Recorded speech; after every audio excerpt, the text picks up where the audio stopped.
Hi everyone, I'm Alexis Salikas, business coach, consultant, and strategist, and I've spent the last 15 plus years working with leaders, real estate agents, and business owners just like you scale their organizations, build stronger teams, and grow in revenue and profitability.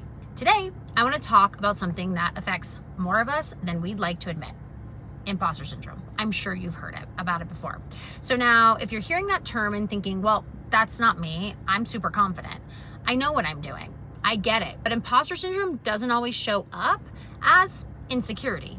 Sometimes it shows up as overworking, perfectionism, procrastination, or even questioning whether you're really responsible for your own success. In real estate and business, we're so much performance-based, image-driven, and constantly evolving, it's easy to feel like you're just one step away from being found out, especially when you're doing really well.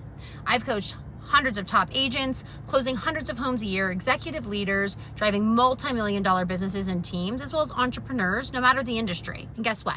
Many of them still battle with thoughts like, am I really qualified for this? Did I just get lucky? Do I actually know what I'm doing? Let me be clear. Those thoughts are normal, but they are simply not true. You didn't get here by accident. You didn't build your book of business or your brokerage, team, whatever industry you're in, because you fooled people. You got here because you showed up, you did the work, and you kept going even when it was hard.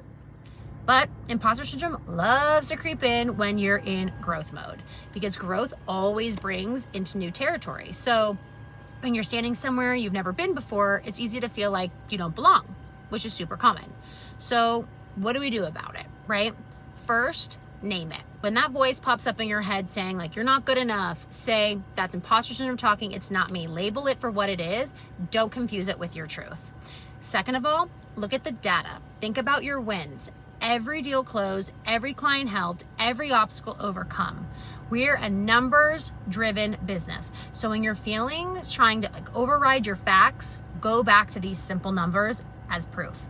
Third, talk about it. This is where leadership comes in. Whether you are mentoring new agents or people on your team, running your own business, no matter the industry, you create powerful shifts when you're willing to say, I've struggled with this too. Be vulnerable.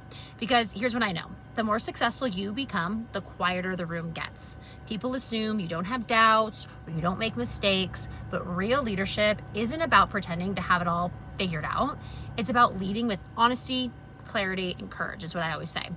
Lastly, keep moving. Don't wait for the feelings of confidence to show up before you take the next step or execute. Confidence is a result of actions, not a requirement for it. So when I scaled my first company, I felt like an imposter every single day. But I didn't let it stop me, and neither should you. You can feel uncertain and still be capable. You can feel uncomfortable and still be very effective. So the next time the voice creeps in and tries to tell you you're not qualified, you're not ready, you're not legit, I want you to remember you don't need permission to lead. You've already earned your place at the table.